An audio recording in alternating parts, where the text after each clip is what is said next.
Assalamualaikum warahmatullahi wabarakatuh. Selamat datang kembali dalam pembelajaran PPKN di kelas 11 bersama Ibu Siti Nuryani.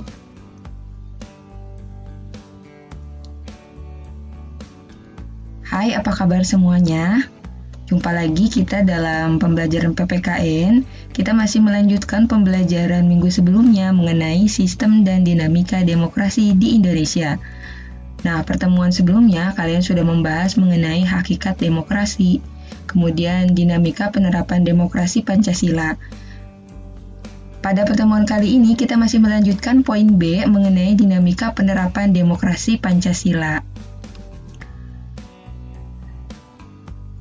Beberapa materi sudah kita bahas mengenai demokrasi revolusi kemerdekaan, tepatnya pada periode 1945 sampai dengan 1949.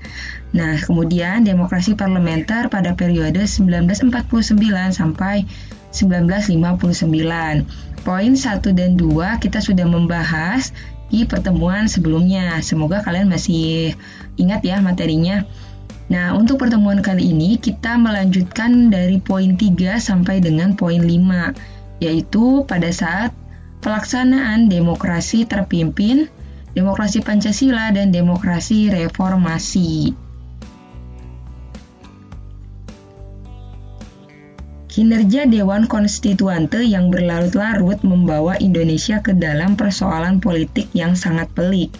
Negara dilingkupi oleh kondisi yang serba tidak bisa, karena landasan konstitusional tidak mempunyai kekuatan hukum yang tetap, karena hanya bersifat sementara.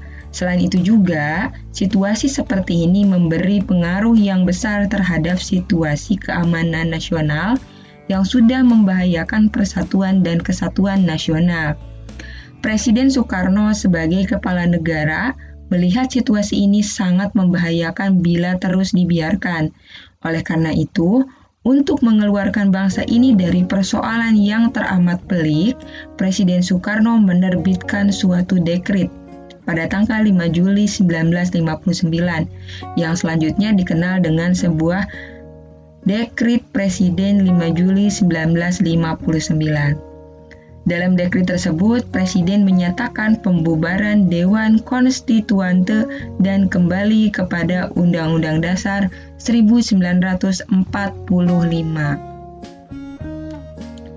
Namun dalam pelaksanaannya, demokrasi terpimpin ini malah pembalikan total dari proses politik yang berjalan pada masa demokrasi parlementer.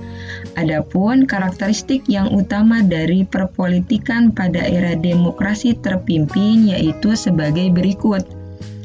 Pertama, mengaburnya sistem kepartaian. Kehadiran partai-partai politik bukan untuk mempersiapkan diri dalam rangka mengisi jabatan politik di pemerintah, karena pemilihan umum tidak pernah dijalankan, tetapi lebih merupakan elemen penopang dari tarik ulur kekuatan antara Lembaga Kepresidenan, Angkatan Darat, dan Partai Komunis Indonesia. Yang kedua, dengan terbentuknya Dewan Perwakilan Rakyat gotong royong, peranan lembaga legislatif dan sistem politik nasional menjadi sedemikian lemah. DPR-GR tidak lebih hanya merupakan instrumen politik lembaga kepresidenan. Proses rekrutmen politik pun untuk lembaga ini pun ditentukan oleh presiden. Yang ketiga, hak dasar manusia menjadi sangat lemah. Kritik dan saran dari lawan-lawan politik presiden tidak banyak diberikan. Mereka tidak mempunyai keberanian untuk menentangnya. Keempat, masa demokrasi terpimpin membuat kebebasan pers berkurang. Sejumlah surat, kabar, dan majalah dilarang terbit oleh presiden, seperti misalnya Harian Abadi yang berafiliasi dengan Masyumi dan Harian Pedoman yang berafiliasi dengan PSI. Yang kelima, sentralisasi kekuasaan semakin dominan dalam proses hubungan antara pemerintah pusat dan daerah. Daerah-daerah memiliki otonomi yang terbatas. Nah, dari 5 karakter di atas kita dapat menyimpulkan bahwa pada era demokrasi terpimpin terdapat penyimpangan-penyimpangan terhadap demokrasi. Hal ini tidak terlepas dari kondisi Indonesia yang baru merdeka. Selanjutnya kita akan menjelaskan mengenai demokrasi Pancasila pada masa Orde Baru, tepatnya pada tahun 1965 sampai dengan 1998. Visi utama pemerintahan Orde Baru ini adalah untuk melaksanakan Pancasila dan Undang-Undang Dasar 1945 secara murni dan konsekuen dalam setiap aspek kehidupan masyarakat Indonesia. Dalam visi tersebut, Orde Baru memberikan secercah harapan bagi rakyat Indonesia.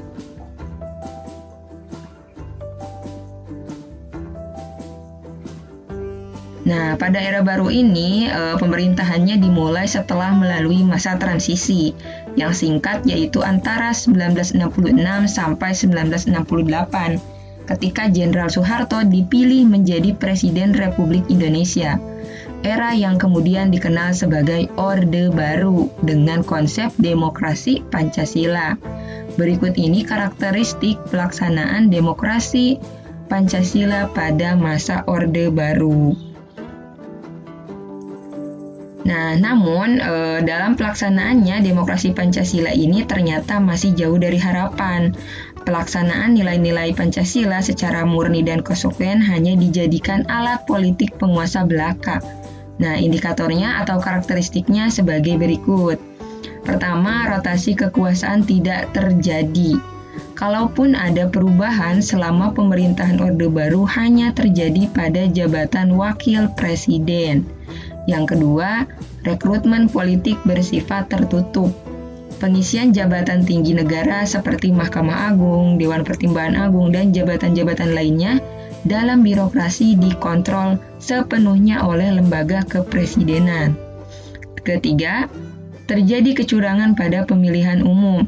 Kemudian, pemilihan umum memang pada saat ini telah dilangsungkan sebanyak 6 kali dengan frekuensi yang teratur selama 5 tahun sekali.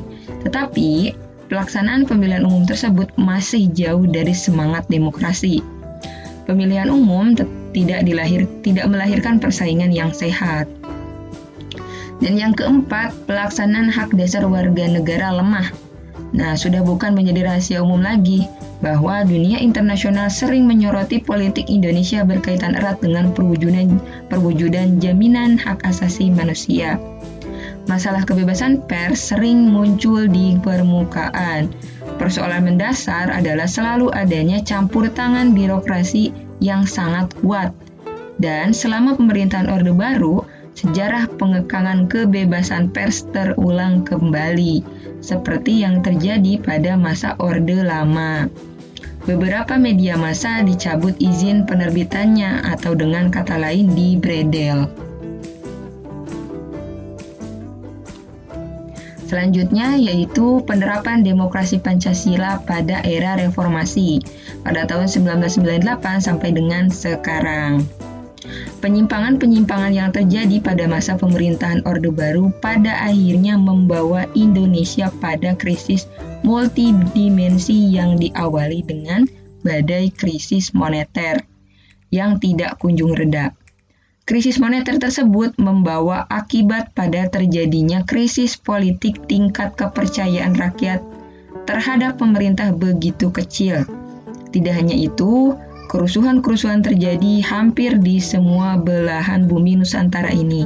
Akibatnya, pemerintahan Orde Baru di bawah pimpinan presiden terperosok ke dalam kondisi yang diliputi oleh berbagai tekanan politik, baik dari luar maupun dalam negeri. Tekanan dari massa menjadi puncaknya ketika tidak kurang dari 15.000 mahasiswa mengambil alih gedung DPR yang mengakibatkan proses politik nasional praktis lumpuh.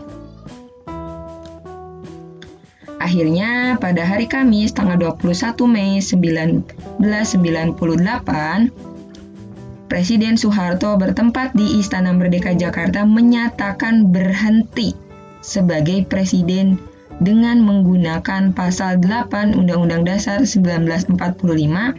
Presiden Soeharto segera mengatur agar Wakil Presiden Habibie disumpah sebagai penggantinya di hadapan Mahkamah Agung. DPR tidak dapat berfungsi karena gedungnya diambil oleh mahasiswa. Saat itu kepemimpinan nasional segera beralih dari Soeharto ke B.J. Habibie.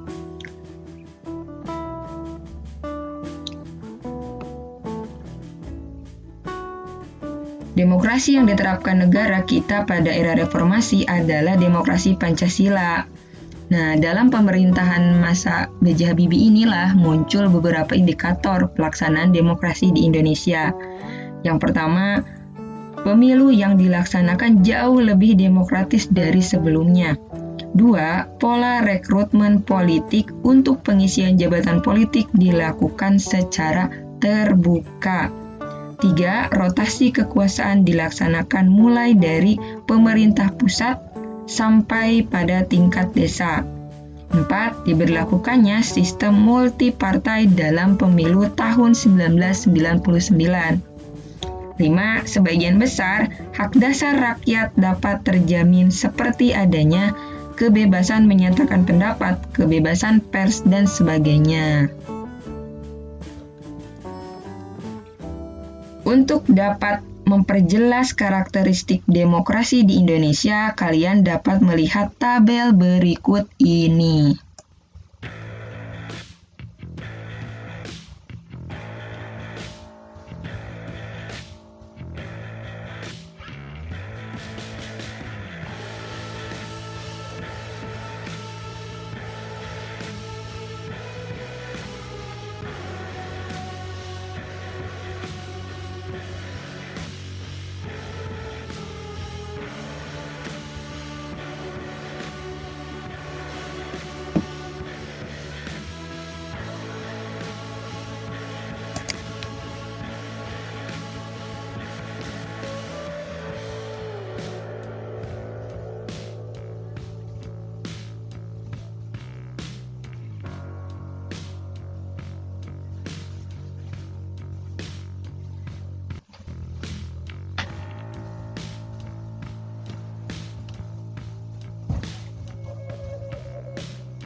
Dan perlu kita ketahui bersama bahwa kondisi demokrasi Indonesia saat ini dapat diibaratkan sedang menuju ke arah kesempurnaan. Akan tetapi jalan terjal menuju itu tentu saja selalu menghadang. Tugas kita adalah mengawal demokrasi ini supaya teraplikasikan dalam seluruh aspek kehidupan. Demikian penjelasan dari Ibu mengenai pelaksanaan demokrasi di Indonesia dari mulai periode 1959 sampai dengan sekarang. Mohon maaf bila penyampaian dari Ibu kurang jelas. Jika kalian ingin mencari referensi yang lain, dipersilahkan agar kalian lebih memahami materi tersebut. Sampai jumpa dalam pembelajaran PPKN di minggu depan. Jangan lupa belajar. Demikian, Assalamualaikum warahmatullahi wabarakatuh.